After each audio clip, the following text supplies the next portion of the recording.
Hello hello. तो 12 बरस बीत चुका है मेरी शादी को, लेकिन अभी तक मेरे भैया नहीं आए हैं।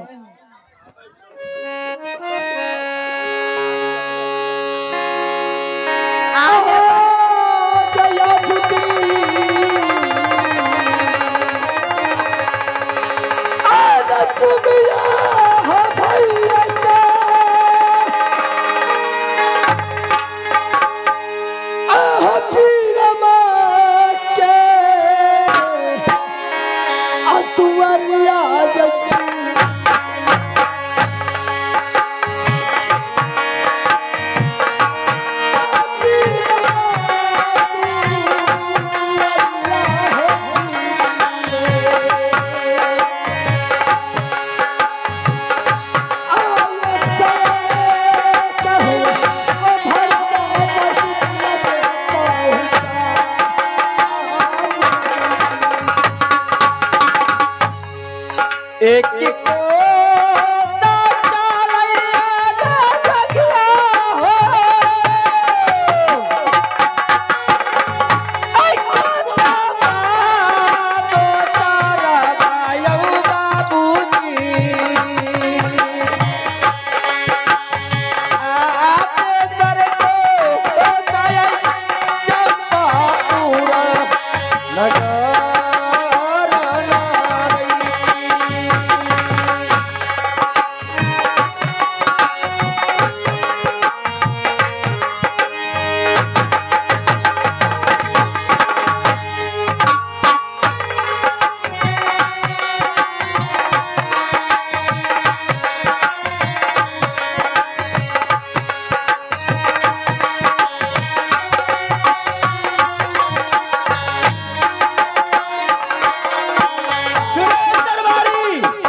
दरबारी, हम दोनों दोस्त पाछे से आ रहा हूँ और तुम आगे आगे चलो। बहन बिरमा को यहाँ देखा है ना तुमको, लेकिन ऐसा करना तुम कि बहन बिरमा को दरवाजे पर तुमको पानी भी नहीं पीना है।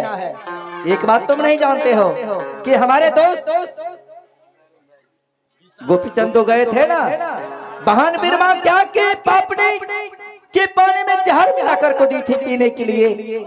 हाँ, इसलिए यदि तुमको भी पानी मिला जहर मिला कर को दे, हाँ, नहीं तो समझ जाओ क्या होगा। अब वहाँ क्या तुमको जो होगा सो होगा, वहाँ क्या होगा। वाली हमारे सनिचरा वाली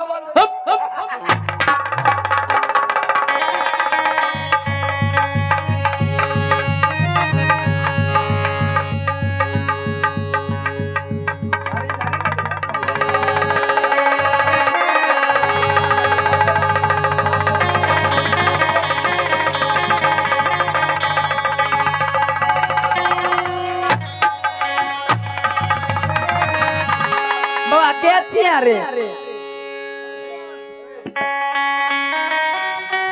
हमें बउआ मुतना छिए। कहाँ से अली? अहाँ के भाई यहाँ से लो हन। अरे हमार भाई ले रे भाई आवे है पीछे से हमरा कल के तू आगे आगे चल, तोरा कपार पर भारी छो। भाई हमार पान खाए लगले चौक पर। हाँ, पान खाते ना आवे छे। आगे छोड़ आगे पेटिया रख रही चिकन से। अरे बा कथी कथी सारी पेटी में रही। बहुत निमन निमन चीज छे यहाँ ले, लहंगा चोली छे। अरे बउआ हमार माँ हमार भौजाई ठीक छे? खूब बढ़िया छे, खूब बढ़िया। गई माँ के माँ आगे चली भाई ने जन खाए मारे है गई 56 प्रकार के जन खाना बनाई। नाम नाम भाई ले नाम नाम भाई ले नाम नाम भाई। अहाँ ले लहंगा पटोर यारी छे, बुझलिए। हाँ रे, अब पूरी ले लिए है ना, टिकिया ले लिए है, बुझलिए। अब पिरकिया नहीं ले, पिरकियो ले लिए है। अहाँ ले एगो हमें कहिए कि अहाँ हइते पेट में होते हम बहिन लगबो ना नहीं बनी, गुलगुल्लो बना के लेने आइलो। बहिन लगबो ना नहीं बनी। लाज नहीं लगे हमरा वहां से जे दलकै से हमें कर हमरा की जाय छै ई सब बोले वाला बात जाने छी गांव एक होय छै मौगी मर्दवा नहीं गांव दू होय छै मौगी मर्दवा एक के रही अहाँ पूछलिए कि की दलकै त हम अपन खोल के बता देलौ सब आरो कुछ छै नहीं कहबो अंदरे वाला बात छियै रह दी पारा पे केला छै हे छोड़ खाना बोलबी नहीं बोलो कहीं केला छै ओया केले छी के तू ओया सब घौर एगो घौर छै कोन केला छै हैं सिंगापुरी अब बिसारो दलकै आजकल बिसार के महीना छै कलकै बिसारो ले जाइले हां रे हमर माय रोपने रहे एक दिन फोन करिए रहे ना हमके गेदा बिसार रोपै छियो कहले गे माय हमरा भेज दी है बिसार एते सामान दलकै हमरा त पाइद भरलो रास्ता अच्छा की करबी बाबा गाड़ी घोड़ा का भी जमाना नहीं छै हां बात तो ठीके कह बुलते हां बुलते बाबू हमर के टांग दुखाय हो बेटा खाना खा ले कहां आइले हमर भाई रे अभी तक आबै छै रस्ते में छै आबै छै चौक पर पान खाय छै आगे चल हमें खाय चल नहीं है हमर भाई तोरा खाना में हम हजारा में फिर दे की काली बाबा रे कुछ में कालिए कहां आइले हमर भाई रे आबै रे पान दुकान पर पान खाय छै अरे बरमाना ए भैया तनी साइड हटिए साइड हटिए साइड रे बाबू रे साइड दे अरे बिरमा के भेलै रे बाबू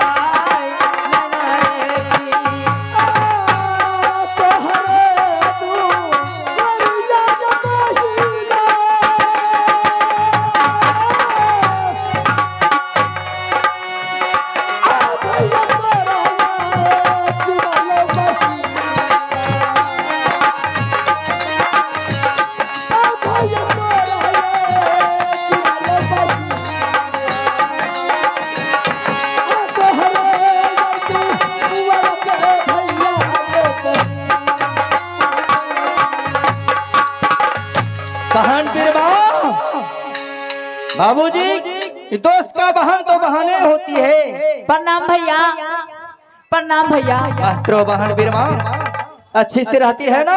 हाँ भैया मैं अच्छे से रहती हूँ, आप लोग अच्छे से रहते हैं? हाँ बहुत अच्छा से मैं रहता हूँ।